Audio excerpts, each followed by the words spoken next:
Hi dear friends, അപ്പോൾ എല്ലാവർക്കും ഒരു പുതിയ വീഡിയോയിലേക്ക് സ്വാഗതം. ഇന്ന് ഏപ്രിൽ 18 ശനിയാഴ്ച എടുക്കുന്ന വീഡിയോ ആണ് കേട്ടോ. അപ്പോൾ രാവിലെ ഒരു 5 മണിയൊക്കെ ആയപ്പോൾ എണീറ്റു. ഇന്നിപ്പോൾ വേറെ പുറത്ത് പോകേണ്ട ആക്ടിവിറ്റീസ് ഒന്നുമില്ല. പിന്നെ ഞാൻ എൻ്റെ വീട്ടിൽ തന്നെയാണ് കേട്ടോ നിൽക്കുന്നത്. ഏട്ടൻ്റെ വീട്ടിൽ വിഷുവിന് ഒരാഴ്ച മുന്നേ പോയിരുന്നു. അത് കഴിഞ്ഞിട്ട് ഞാൻ വ്യാഴാഴ്ച തിരിച്ച് എൻ്റെ വീട്ടിലേക്ക് തന്നെ വന്നു കേട്ടോ. ഇനിയിപ്പോൾ 2-ാം തീയതി എക്സാം ഉണ്ടെങ്കിൽ അത് കഴിഞ്ഞിട്ടായിരിക്കും ഡിഗ്രി പ്രിലിംസ് മെയ് 2 കിട്ടുകയാണെങ്കിൽ അത് കഴിഞ്ഞിട്ടായിരിക്കും ഏട്ടൻ്റെ വീട്ടിലേക്ക് പോകുന്നുണ്ടാവുക. പിന്നെ എൻ്റെ കൂടെ മോള് വന്നിട്ടില്ല. മോള് ഏട്ടൻ്റെ വീട്ടിൽ തന്നെയാണ്, ദേവക്കൂട്ടം മാത്രമേ ഉള്ളൂ. അപ്പോൾ എനിക്ക് വീട്ടിലങ്ങനെ പാചകത്തിൻ്റെ റോള് ഒന്നുമില്ല. ഇപ്പോൾ പിന്നെ പ്രത്യേകിച്ച് പരീക്ഷയായിട്ട് അമ്മ തന്നെയാണ് അധികം ചെയ്യുന്നത്. അപ്പോൾ വേണമെന്ന് വെച്ച് കഴിഞ്ഞാൽ നന്നായിട്ടിരുന്ന് പഠിക്കാനുള്ള സമയമുണ്ട്. വേറെ പുറത്തേക്ക് പോകേണ്ട കാര്യങ്ങളോ വേറെ ഇന്ന് ആരും വരാമെന്നൊന്നും പറഞ്ഞിട്ടൊന്നുമില്ല. അപ്പോൾ നന്നായിരുന്ന് പഠിക്കാൻ തന്നെയാണ് വിചാരിച്ചിട്ടുള്ളത്. കറക്റ്റായിട്ടുള്ള ടോപ്പിക്കുകളൊന്നും ഞാൻ അങ്ങനെ മനസ്സിൽ വിചാരിച്ചിട്ടില്ല. പക്ഷേ ഫുള്ളായിട്ടുള്ളൊരു റാൻഡം റിവിഷൻ എന്നുള്ള രീതിയിൽ ഇപ്പോൾ ഈ ഡിഗ്രി പ്രിലിംസിന് വേണ്ടിയിട്ട് വൊക്കാബ് സ്പീഡ് എന്നാണെങ്കിലും അതുപോലെ തന്നെ കുറേ നോട്ട്സും കാര്യങ്ങളൊക്കെ ഇപ്പോൾ റീസെൻ്റായിട്ട് 2 നോട്ട് ബുക്കിൽ ഞാൻ എഴുതുന്നുണ്ടായിരുന്നു. അപ്പോൾ അതെല്ലാം ഇരുന്ന് ഒന്ന് വീണ്ടും വായിച്ച് നോക്കണം. അതുപോലെ തന്നെ മാത്സൊക്കെ കുറച്ച് ടഫുള്ള ഭാഗങ്ങൾ നോക്കണം എന്നൊക്കെയാണ് ഞാനിന്ന് വിചാരിച്ചിട്ടുള്ളത്. അപ്പോൾ ഒരു 10 മണിക്കൂറിൻ്റെ സ്റ്റഡി പ്ലാൻ ഞാൻ ഇന്നലെ രാത്രി തന്നെ എഴുതി വെച്ചിരുന്നു കേട്ടോ. അപ്പോൾ അതിൽ കുറച്ച് സമയമൊക്കെ ബ്രേക്ക് കൊടുത്തിട്ടുണ്ട്. ഏകദേശം ആ രീതിയിൽ തന്നെ ഇന്ന് കാര്യങ്ങൾ ചെയ്യാൻ പറ്റുമെന്ന് വിചാരിക്കണം. അപ്പോൾ ഞാൻ ആദ്യം തന്നെ ആ ഒരു ടൈം ടേബിൾ കാണിച്ചു തരാം കേട്ടോ. അപ്പോൾ ഈ ഒരു ടൈം ടേബിളിൽ ഞാൻ ഒരു 8:45 ശേഷമാണ് ഒരു 40 മിനിറ്റ് ബ്രേക്ക് കൊടുത്തിട്ടുള്ളത്. ബാക്കിയൊക്കെ 5 മിനിറ്റിൻ്റെ 5-10 മിനിറ്റിൻ്റെ ഒക്കെ ബ്രേക്കാണ് കൊടുത്തിട്ടുള്ളൂ. കാരണം എന്താണെങ്കിൽ ആ സമയത്ത് അപ്പോൾ എനിക്ക് ദേവക്കുട്ടനെ കുളിപ്പിക്കൽ, ആ ഒരു കുറച്ച് കാര്യങ്ങൾ ബ്രേക്ക്ഫാസ്റ്റ് കൊടുക്കലൊക്കെ ചെയ്യാമെന്നാണ് വിചാരിക്കുന്നത്. സാധാരണ ഒരു 8:30 കഴിയുമ്പോഴാണ് അവൻ എണീക്കാറ്, 8-9 മണിയുടെയൊക്കെ ഇടയിൽ. അപ്പോൾ അതുവരെയുള്ള സമയം എനിക്ക് കറക്റ്റായിട്ട് പഠിക്കാൻ പറ്റും. അപ്പോൾ ഓരോ മണിക്കൂറിലൊരു കുറച്ച് ബ്രേക്ക് മാത്രം എടുത്തിട്ട്, പിന്നെ ഇപ്പോൾ ചൂടും രാവിലെ മാത്രമല്ലേ കുറവുള്ളത്, ഉച്ചയാവും തോറും ഭയങ്കര ചൂടാണ്. അപ്പോൾ നമുക്ക് ഇരുന്ന് വായിക്കാനും ഒരു ബുദ്ധിമുട്ടാണ്. സത്യം പറഞ്ഞാൽ അങ്ങനെ അതൊരു എക്സ്ക്യൂസ് മാത്രമാണ്. ചൂടിലാണെങ്കിലും എന്തിലാണെങ്കിലും ജോലി എന്നുള്ളത് നമ്മുടെ ആവശ്യമാണല്ലോ. അപ്പോൾ ഏത് സാഹചര്യത്തിലും പഠിക്കേണ്ടത് നമ്മുടെ ഉത്തരവാദിത്തമാണ്. എന്നാലും പറഞ്ഞെന്ന് മാത്രം. പിന്നെ ഉച്ചയ്ക്ക് ആണ് ഒരു 12:30 ശേഷം ഒരു 2 മണിക്കൂർ ബ്രേക്ക് കൊടുത്തിട്ടുണ്ട്. അത് ഞാൻ ആ സമയത്തായിരിക്കും കുളിക്കുക. പിന്നെ ഭക്ഷണം കഴിച്ച് ഒരു അരമണിക്കൂറെങ്കിലും കിടന്ന് ഉറങ്ങണമെന്ന് വിചാരിക്കുന്നുണ്ട് കേട്ടോ. അല്ലാന്നുണ്ടെങ്കിൽ പിന്നെ എനിക്ക് നമ്മളിങ്ങനെ വായിച്ചാൽ മാത്രം പോരല്ലോ, നമ്മൾ പഠിക്കുന്ന കാര്യങ്ങൾ തലയിലേക്കും കയറണ്ടേ. അപ്പോൾ ആ ഒരു കുറച്ച് നേരം ദേവക്കുട്ടനെ അടുത്ത് കിടക്കാമെന്നൊക്കെയാണ് ഞാൻ വിചാരിക്കുന്നത്. പ്ലാൻ ചെയ്യണ പോലെ നടക്കുമെന്ന് കറക്റ്റായിട്ട് അറിയില്ല. പിന്നെ ഇവിടെ വീട്ടിൽ അമ്മൂമ്മയൊക്കെ വന്നിട്ടുണ്ട് കേട്ടോ. അപ്പോൾ ദേവ കുറച്ച് നേരം അവിടെ അമ്മൂമ്മയുടെ അടുത്തൊക്കെ അങ്ങനെ സമയം പോയിക്കോളും. പക്ഷേ മൈദ്രമോളില്ലാത്ത കാരണം കൊണ്ട് ഇടയ്ക്കിടയ്ക്ക് ബോറടിക്കണമെന്ന് പറയണമുണ്ട്. അപ്പോൾ രാവിലെ ഇപ്പം ഇന്ന് ഏറ്റവും ആദ്യം നോക്കിയത് നമ്മുടെ ബേസിക്കായിട്ടുള്ള ഇപ്പോഴും വരുന്ന കുറച്ച് കാര്യങ്ങളുണ്ടല്ലോ. അതായത് വൈക്കം സത്യാഗ്രഹം, മലയാളി മെമ്മോറിയൽ, ഈഴവ മെമ്മോറിയൽ, പിന്നെ മാർത്താണ്ഡവർമ്മ തൊട്ടുള്ള രാജാക്കന്മാരുടെ ആ ഒരു കാലഘട്ടം. ഓരോ കാലഘട്ടത്തിലും ഓരോ രാജാക്കന്മാരും ഇമ്പോർട്ടൻ്റ് ആയിട്ട് ചെയ്തിട്ടുള്ള കുറച്ച് കാര്യങ്ങളൊക്കെ ഉണ്ടാവുമല്ലോ. അപ്പോൾ അതൊക്കെ ഞാൻ റാങ്ക് ഫയലിൽ നിന്ന് തന്നെയാണ് നോക്കി പഠിച്ചത്. പിന്നെ ആറ്റിങ്ങൽ കലാപം, കുറിച്യ കലാപം, അങ്ങനെ എപ്പോഴും വരുന്ന ടോപ്പിക്കുകളുണ്ടല്ലോ. ഇതിൻ്റെ ഒന്നും എനിക്ക് വർഷങ്ങളൊക്കെ ഇപ്പോൾ പഠിച്ച് അങ്ങനെ വലിയ കുഴപ്പമില്ല. പക്ഷേ സ്റ്റേറ്റ്മെൻറ്റിൽ ഇന്ന കാരണം കൊണ്ടാണ് ഈ ഒരു റിവോൾട്ട് നടന്നത്, അങ്ങനെയൊക്കെ കാണുമ്പോൾ എനിക്ക് ചിലതിലൊക്കെ ഇപ്പോഴും കൺഫ്യൂഷൻ തോന്നും കേട്ടോ. അത് ശരിയാണോ തെറ്റാണോ എന്നൊക്കെ. പിന്നെ നമ്മൾ എക്സാം ഹാളിൽ ഇരിക്കുമ്പോഴുള്ള മൈൻഡ് സെറ്റ് എന്ന് പറയുന്നത് അത് എക്സ്ട്രീംലി ഡിഫറെൻ്റ് ആണല്ലോ. എനിക്കും ആ നേരത്ത് മൊത്തം ഒരു കൺഫ്യൂഷനാണ്. സ്റ്റേറ്റ്മെൻറ്റ് കണ്ടു കഴിഞ്ഞാൽ മൊത്തം എങ്ങനെ ചിന്തിക്കണമെന്ന് എനിക്കിപ്പോഴും കറക്റ്റായിട്ട് അറിയില്ല. അപ്പോൾ സ്റ്റേറ്റ്മെൻറ്റിൽ തന്നെയാണ് അധികം മാർക്ക് പോകുന്നത്. അപ്പോൾ ഞാൻ പഠിച്ചു കഴിഞ്ഞ കാര്യങ്ങൾ തന്നെയാണ് ഇപ്പോൾ ഇന്ന് രാവിലെ ഇപ്പോൾ ഇരുന്ന് വായിച്ചുകൊണ്ടിരിക്കുന്നത്. ഇനിയിപ്പോൾ ഒരു 6:15 വരെ ഇരുന്ന് പഠിച്ചിട്ട് ഒരു ചായയൊക്കെ കുടിച്ചിട്ട് അടുത്ത സെക്ഷൻ തുടങ്ങണം. ദേവക്കുട്ടി എണീക്കണ വരെയുള്ള സമയം ശരിക്കും ഒട്ടും പാഴാക്കാണ്ടിരുന്ന് പഠിക്കേണ്ടി വരും. പിന്നെ എണീറ്റ് കഴിഞ്ഞാൽ നമുക്ക് അങ്ങനെ അങ്ങോട്ട് ശരിക്കും വിചാരിച്ച പോലെ 1 മണിക്കൂർ നമ്മൾ ടൈം സെറ്റ് ചെയ്തിട്ടുണ്ട്. പക്ഷേ ആ ഒരു 1 മണിക്കൂർ കണ്ടിന്യൂസ് ആയിട്ട് ചിലപ്പോൾ ഇരിക്കാൻ പറ്റില്ല. അതിൻ്റെ ഇടയിൽ ചിലപ്പോൾ 1-2 പ്രാവശ്യമൊക്കെ ഒന്ന് എണീക്കേണ്ടി വരും. അങ്ങനെയൊക്കെ ഉണ്ടാവുമല്ലോ. അപ്പോൾ ഞാൻ പറയണത് എനിക്ക് തോന്നുന്നു PSC പഠിക്കുന്ന എല്ലാ അമ്മമാർക്കും റിലേറ്റ് ചെയ്യാൻ പറ്റുന്ന കാര്യങ്ങൾ തന്നെയായിരിക്കും. പക്ഷേ ആ സാഹചര്യത്തിലൂടെ നമ്മൾ പഠിക്കണം, അല്ലാണ്ട് പറ്റില്ലല്ലോ. അതിനുശേഷം പിന്നെ ഞാൻ നോക്കിയത്, ഞാൻ പറഞ്ഞ ആ നോട്ട് ബുക്ക് ഉണ്ടല്ലോ, അതായത് ഇപ്പോൾ അടുത്തായിട്ട് ഞാൻ എഴുതിക്കൊണ്ടിരിക്കുന്നത്. അതായത് ഞാൻ ക്വസ്റ്റ്യൻ പേപ്പർ ചെയ്യുമ്പോൾ എനിക്കും കിട്ടാത്ത കാര്യങ്ങൾ, അതുപോലെ തന്നെ ചില കാര്യങ്ങളുണ്ടാവുമല്ലോ. നമ്മൾ എപ്പോഴും ഇപ്പോൾ ഈ കോൺസ്റ്റിറ്റ്യൂഷനിൽ തന്നെ ചില അമെൻമെൻറ്റ്സ്, ആർട്ടിക്കിളൊക്കെ എപ്പോഴും മാറിപ്പോണതൊക്കെ ഉണ്ടല്ലോ. അങ്ങനെ എനിക്കും ടഫെന്ന് തോന്നിയിട്ടുള്ള കാര്യങ്ങൾ, പിന്നെ യൂട്യൂബിലത്തെ ചില ക്ലാസ്സുകളൊക്കെ കേട്ടിട്ട് എക്സ്ട്രാ പോയിൻറ്റ്സ് കിട്ടുന്നതൊക്കെ എഴുതിയിട്ട് 2 നോട്ട് ബുക്കിൽ ഇപ്പോൾ റീസെൻ്റായിട്ട് ഞാൻ എഴുതിക്കൊണ്ടിരിക്കുന്നുണ്ടായിരുന്നു. കുറച്ച് നാളായി കേട്ടോ, ഒരു 5-6 മാസമൊക്കെ മുന്നേ തൊട്ട് എഴുതി തുടങ്ങിയിട്ടുള്ള നോട്ട്ബുക്കുകളാണ്. അപ്പോൾ അത് ഒന്ന് കംപ്ലീറ്റ് ആയിട്ട് റിവൈസ് ചെയ്യണം. പിന്നെ PYQ ചെയ്യണതിൻ്റെ വേറൊരു നോട്ട്ബുക്കും കൂടി ഉണ്ട്. അതിലും അത് ഒട്ടും കിട്ടാത്ത മലയാളം, ഇംഗ്ലീഷ് അങ്ങനെയൊക്കെ എഴുതി വെച്ചത്. അപ്പോൾ അതൊക്കെയാണ് പിന്നെ രാവിലെ ഇരുന്ന് വായിക്കുന്നത് കേട്ടോ. പിന്നെ റഷ്യൻ റവല്യൂഷൻ, അങ്ങനെ 4 റവല്യൂഷൻ്റെ അത് ഞാൻ ഷോർട്ട് നോട്ടായിട്ട് ഇപ്പോൾ എഴുതിയിട്ടുണ്ടായിരുന്നു കേട്ടോ. ഇനിയിപ്പോൾ അത് റാങ്ക് ഫയലൊന്നും വായിച്ചു കഴിഞ്ഞാൽ ശരിയാവില്ല. പിന്നെ എനിക്ക് തോന്നിയിട്ടുള്ളത്, ഞാൻ വൊക്കാബ്സ്പീഡിയയുടെ ഡിഗ്രിയുടെ ബാച്ചിലാണ് ജോയിൻ ചെയ്തിട്ടുണ്ടായിരുന്നത്. അത് നോക്കിയിട്ടാണ് പഠിക്കുന്നത്. അപ്പോൾ അവരുടെ PDF ഭയങ്കര ലെങ്തി ആണല്ലോ. അതുകൊണ്ട് തന്നെ ഈ ലാസ്റ്റ് സമയത്തൊക്കെ ഒരു പുതിയ PDF വായിക്കാതിരുന്നു കഴിഞ്ഞാൽ എനിക്കത് അങ്ങോട്ട് തലയിൽ ശരിക്കും കയറുന്നില്ല. അപ്പോൾ ഞാൻ ഒട്ടും നോക്കാത്ത ഭാഗങ്ങളുടെയൊക്കെ ഇപ്പോൾ വൊക്കാബ്സ്പീഡിയയുടെ നോട്ട് ഞാൻ അങ്ങനെ നോക്കണില്ല. യൂട്യൂബിൽ ആ ക്ലാസ് അടിച്ചു കൊടുത്തിട്ട് അതിൻ്റെ ക്ലാസ്സാണ് കേൾക്കുന്നത്. അതായത് സിവിക്സൊക്കെയാണ്, സിവിക്സിലത്തെയൊക്കെ ലാസ്റ്റ് കുറച്ച് ഭാഗങ്ങളൊക്കെ ഞാൻ വൊക്കാബ്സ്പീഡിയയുടെ ക്ലാസ് കേൾക്കാത്തതൊക്കെ ഉണ്ട്. അതിനിപ്പോൾ കേട്ട് ആ നോട്ട് വായിച്ചെടുക്കാനായിട്ട് പറ്റില്ല. ഇനിയിപ്പോൾ മെയ് 2-നാണ് എക്സാം എന്നുണ്ടെങ്കിൽ 2 ആഴ്ചയല്ലേ ഉള്ളൂ. പിന്നെ സിവിക്സിൻ്റെയാണ് ഞാൻ ലാപ്ടോപ്പിൽ ഫുള്ളായിട്ട് അവരുടെ PDF ഒക്കെ ഡൗൺലോഡ് ചെയ്തിട്ടുള്ളത്.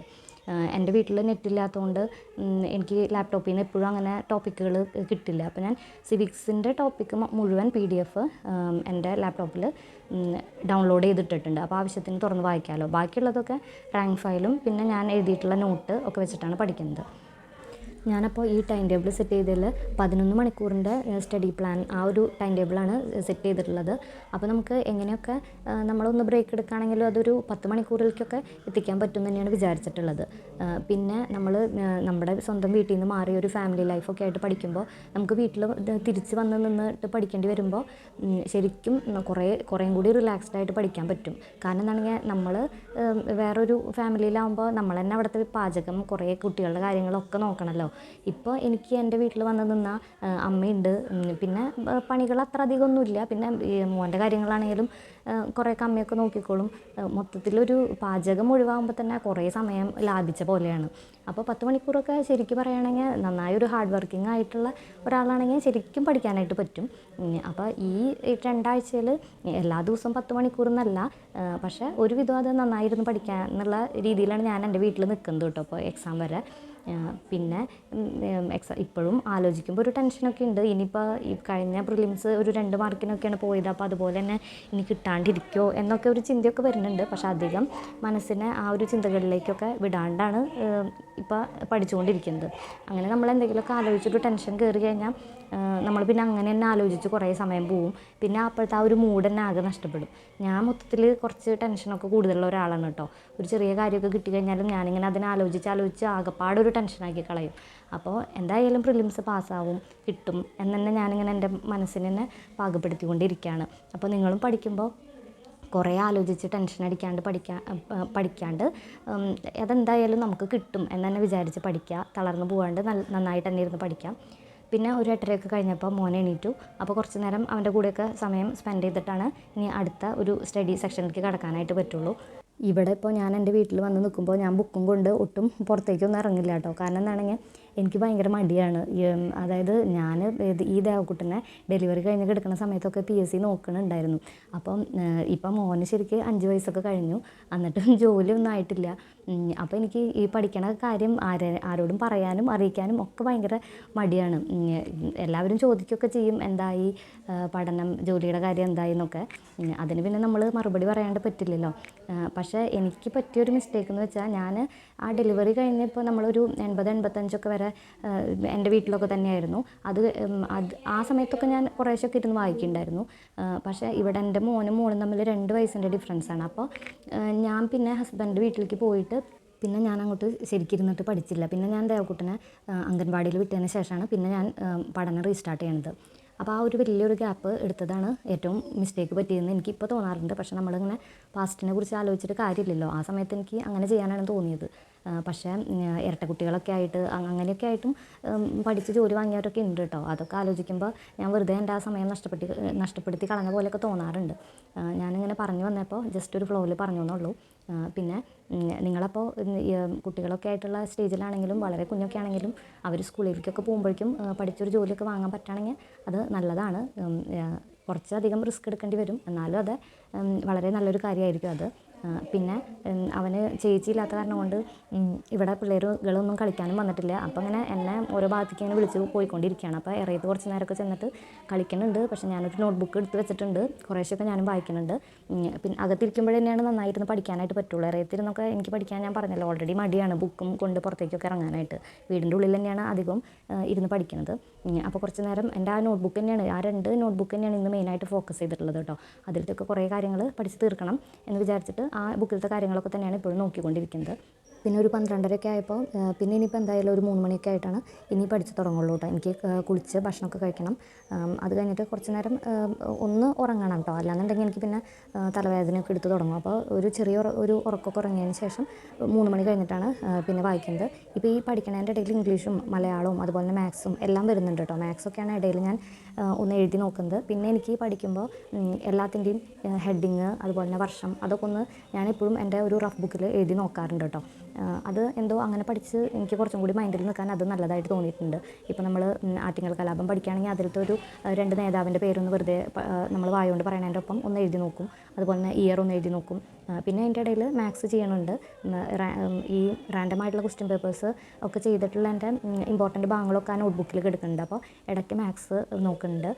പിന്നെ ഇന്ന് രാത്രി ക്ലോക്ക് പിന്നെ കലണ്ടർ ആ 2 സെക്ഷനിലത്തെയും റാങ്ക് ഫയലുള്ള കുറച്ച് ക്വസ്റ്റ്യൻസൊക്കെ ചെയ്ത് നോക്കിയിരുന്നു. പിന്നെ ലാസ്റ്റ് വീഡിയോയിൽ ആരൊക്കെയോ എങ്ങനെയാണ് മന്ത്ലി റിവിഷൻ ചെയ്യണമെന്ന് ചോദിച്ചിട്ട് മെസ്സേജ് അതായത് കമൻറ്റ് ചെയ്തിരുന്നു.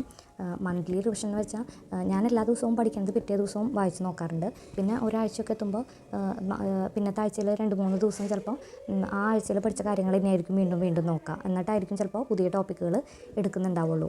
പിന്നെ എപ്പോഴും പഠിച്ചു കഴിഞ്ഞാൽ ഒരുവിധം നന്നായി തറവായിട്ടുള്ള ടോപ്പിക്കുകൾ ഒരു ഭാഗത്ത് എഴുതി വെക്കാറുണ്ട്. അപ്പോൾ നമുക്ക് ഏതൊക്കെ പഠിച്ച് കഴിഞ്ഞു എന്നൊക്കെ ഒരു ധാരണയാവുമല്ലോ. ഇത് ആദ്യം പഠിച്ചു തുടങ്ങുമ്പോൾ നമുക്കറിയാം ഏതൊക്കെ ടോപ്പിക്ക് കഴിഞ്ഞു. പക്ഷേ കുറേ ദിവസങ്ങളൊക്കെ അങ്ങോട്ട് കഴിയുമ്പോൾ നമ്മൾ നമുക്ക് നന്നായി പഠിച്ച് അറിയുന്ന ടോപ്പിക്കുകൾ ഏതൊക്കെയാണെന്ന് എഴുതി വെക്കുകയാണെങ്കിൽ അത് കാണുമ്പോൾ നമുക്ക് കുറേയും കൂടി ക്ലിയർ ആയിരിക്കും. ഇനി അതുപോലെ തന്നെ നമ്മൾ എന്തായാലും പരീക്ഷയ്ക്ക് മുന്നേ ചില ടോപ്പിക്കുകളൊക്കെ ചിലപ്പോൾ നോക്കണമെന്ന് പ്ലാൻ ചെയ്തിട്ടുണ്ടാവും. അതും അതെ ഒന്ന് എഴുതി വെക്കുന്നത് നല്ലതായിരിക്കും കേട്ടോ. അപ്പോൾ ഈ പഠനം സംബന്ധിച്ചുള്ള കാര്യങ്ങൾ നമ്മൾ മൈൻഡിൽ വെക്കണേക്കാട്ടിലും ഏറ്റവും നല്ലത് ഒരു നോട്ട്ബുക്കിലൊക്കെ എഴുതി വെക്കുന്നത് തന്നെയാണ്. ഇപ്പോൾ എല്ലാവരും അങ്ങനെ ഒരു സ്റ്റഡി പ്ലാനൊക്കെ ഇട്ടിട്ട് തന്നെയാണ് പഠിക്കുന്നുണ്ടാവുക. എന്നാലും അറിയാത്തവർക്ക് വേണ്ടിയിട്ട് പറഞ്ഞു എന്ന് മാത്രം. പിന്നെ രാത്രിയിലത്തെ പഠനം ഫുള്ള് ഹോളിൽ ഇരുന്നിട്ട് തന്നെയാണ്. ഈവൻ ഞാൻ റൂമിൽ പോയിരുന്ന് എന്നെ ശല്യം ചെയ്തുകൊണ്ടിരിക്കുക. അപ്പോൾ ഹോളിൽ എവിടെയെങ്കിലും ഒരു സ്ഥലത്ത് ഞാൻ ഇരുന്നാൽ മതി, അവൻ അവിടെ TV വെച്ചിട്ടുണ്ടാവും, കളിക്കുന്നുണ്ടാവും, കാര്യങ്ങളൊക്കെ ചെയ്തോളും. പിന്നെ അമ്മയും അമ്മൂമ്മയൊക്കെ അവിടെ ഇരിക്കുന്നുണ്ടാവും.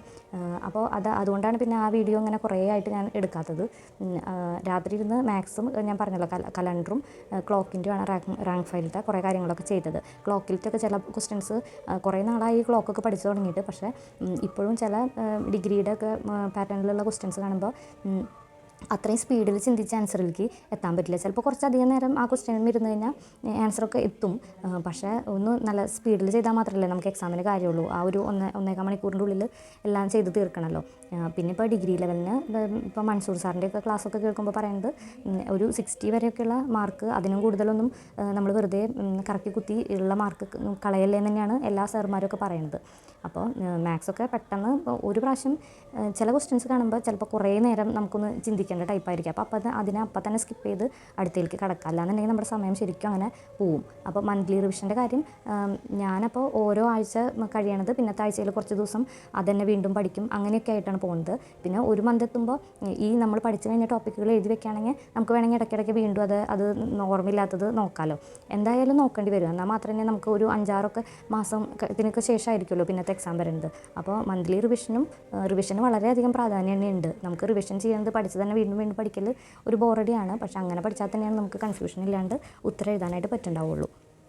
അതുപോലെ തന്നെ ഒരു ദിവസം ഇത്ര മണിക്കൂർ പഠിക്കാനൊക്കെ പ്ലാൻ ഉണ്ടെങ്കിൽ അത് തലേദിവസം ഒന്ന് ആ ഒരു ടൈം ടേബിൾ ഒന്ന് സെറ്റ് ചെയ്യുന്നത് നല്ലത് തന്നെയായിരിക്കും. അപ്പോൾ നമുക്ക് എവിടെയൊക്കെ ബ്രേക്ക് കൊടുക്കണം. പിന്നെ എപ്പോഴും ഒരു നമ്മൾ 6 മണിക്കൂറാണ് പഠിക്കാൻ ഉദ്ദേശിക്കണമെന്ന് വെച്ച് കഴിഞ്ഞാൽ 7 മണിക്കൂറിൻ്റെ ഒരു ടൈം ടേബിളൊക്കെ സെറ്റ് ചെയ്യുക. അപ്പോൾ അതിൻ്റെ ഇടയിൽ കുറച്ച് സമയം പോയി കഴിഞ്ഞാലും ഏകദേശം നമുക്ക് ഒരു 6 മണിക്കൂറൊക്കെ പഠിക്കാനായിട്ട് പറ്റുമായിരിക്കും. പിന്നെ എല്ലാ ദിവസവും ഒരുപോലെ ഒന്നും ആവില്ല. ചിലപ്പോൾ നമ്മൾ ടൈം ടേബിൾ സെറ്റ് ചെയ്ത് കഴിഞ്ഞാലും നമ്മൾ വിചാരിക്കാത്ത പോലെ ഒട്ടും പഠിക്കാൻ പറ്റാണ്ടൊക്കെ പോയിട്ടുള്ള ദിവസങ്ങളും എല്ലാവരുടെ ലൈഫിലും ഉണ്ടാവും. അപ്പോൾ ഇപ്പോൾ ഒരു 11 മണിയൊക്കെ ആയിട്ടുണ്ട്. അപ്പോൾ ഇന്നത്തെ വീഡിയോ വൈൻഡപ്പ് ചെയ്യാണ്. ഇന്നലെ ഞാൻ കാണിച്ചു തന്നല്ലോ ഒരു 11 മണിക്കൂറിൻ്റെ സ്റ്റഡി പ്ലാൻ ശരിക്കും എഴുതി വെച്ചിട്ടുണ്ടായിരുന്നു, ടൈം ടേബിൾ. ഏകദേശം ഒരു 10 മണിക്കൂറെങ്കിലും ഇന്നിരുന്ന് പഠിച്ചിട്ടുണ്ട്. പിന്നെ മോനൊക്കെ ഉള്ളതുകൊണ്ട് നിങ്ങൾക്കറിയാലോ, കറക്റ്റായിട്ട് ഇങ്ങനെ ഇരുന്ന് കണ്ടിന്യൂസ് ആയിട്ട് പഠിക്കൽ പോസിബിൾ അല്ല. പ്രത്യേകിച്ച് മോൾ ഇവിടെ ഇല്ലാത്ത കാരണം കൊണ്ട് ഇവനിങ്ങനെ ബോറടിക്കണമെന്ന് ഇങ്ങനെ പറഞ്ഞുകൊണ്ടിരിക്കും ഇടയ്ക്കൊക്കെ. അപ്പോൾ കുറച്ച് നേരം അവൻ്റെ കൂടെ ഇരിക്കും, പിന്നെ ഇരുന്ന് പഠിക്കും, അങ്ങനെ എണീക്കും ഇരിക്കും, അങ്ങനെ ആയിട്ടുള്ള ഒരു പഠനം ആയിരുന്നു ഇന്നത്തേത്. എന്നാലും അത് ഇപ്പോൾ ലാസ്റ്റ് എഴുതിക്കൊണ്ടിരിക്കുന്ന 2 നോട്ട്ബുക്കിലത്തെ കുറേ കാര്യങ്ങളൊക്കെ വായിച്ചിരുന്നു. ഇനി നാളെ കുറേയൊക്കെ വീണ്ടും വായിക്കണം. എപ്പോഴും അത് ഈ ലാസ്റ്റ് എക്സാമിന് ഒരു 2 ആഴ്ചക്ക് മുന്നേ റിവിഷൻ്റെ കുറവ് തന്നെയാണ് ശരിക്കും എനിക്ക് എപ്പോഴും തോന്നിയിട്ടുള്ളത്. അപ്പോൾ ഇപ്രാവശ്യം ഒന്നും കൂടി റിവിഷന് പ്രാധാന്യം കൊടുക്കാമെന്നാണ് വിചാരിച്ചിട്ടുള്ളത്. പിന്നെ ഇപ്പോൾ ഈ വീഡിയോ വൈൻഡപ്പ് ചെയ്യണ വരെ അത് ഹോൾ ടിക്കറ്റ് വന്നിട്ടില്ല കേട്ടോ. അപ്പോൾ എനിക്ക് തോന്നുന്നു മെയ് 2-ന് എക്സാം ഉള്ളവരുടെ ചിലപ്പോൾ നാളെ ആയിരിക്കും വരുന്നുണ്ടാവുക. എന്തായാലും അത് വരട്ടെ. അപ്പോൾ എല്ലാവരും നന്നായിരുന്നു പഠിക്കാം. പിന്നെ ഒരു കാര്യം കൂടി പറയട്ടെ. ഇപ്പോൾ ഇന്ന് ഒരു സന്ധ്യയൊക്കെ ആയപ്പോഴേക്കും ആരൊക്കെയോ 2-3 പേരെങ്കിലും ചോദിച്ചിരുന്നു, ചേച്ചി വീഡിയോ ഇടണില്ലേ, പുതിയ വീഡിയോ ഇടണില്ലേ എന്ന് ചോദിച്ചിട്ട്. ഒരുപാട് സന്തോഷം കേട്ടോ അങ്ങനെ ചോദിച്ചതിൽ. എനിക്ക് തോന്നുന്നു 2 ആഴ്ച മുന്നാണ് ഇപ്പോൾ ലാസ്റ്റ് വീഡിയോ ഇട്ടിരുന്നത്. പിന്നെ വീഡിയോ എടുക്കാൻ പറ്റിയിരുന്നില്ല. പിന്നെ വീഡിയോ എടുക്കുമ്പോഴും അതിനും കുറച്ച് സമയം വേണമല്ലോ. അപ്പോഴും ഉണ്ട് മനസ്സിൽ ഇനിയിപ്പോൾ ജോലിയിലേക്ക് എത്തിപ്പെടില്ലേ, ഇങ്ങനെ വീഡിയോ എടുത്ത് ഇങ്ങനെ സ്റ്റക്കായി പോവോ എന്നൊക്കെ ഒരു ചെറിയ ടെൻഷനൊക്കെ ഉണ്ട്. പറ്റണ പോലെയൊക്കെ വീഡിയോ എടുക്കുക. അപ്പോൾ എല്ലാവരും നന്നായിരുന്നു പഠിക്കുക. വീഡിയോ ഇഷ്ടമായെന്ന് പ്രതീക്ഷിക്കുന്നു. അടുത്തൊരു വീഡിയോയിലൂടെ കാണാം. പിന്നെ നിങ്ങൾക്ക് എന്തെങ്കിലും അഭിപ്രായങ്ങളൊക്കെ പറയാനുണ്ടെങ്കിൽ കമൻറ്റ് ചെയ്യണം കേട്ടോ. അപ്പോൾ ഓക്കെ, ബൈ.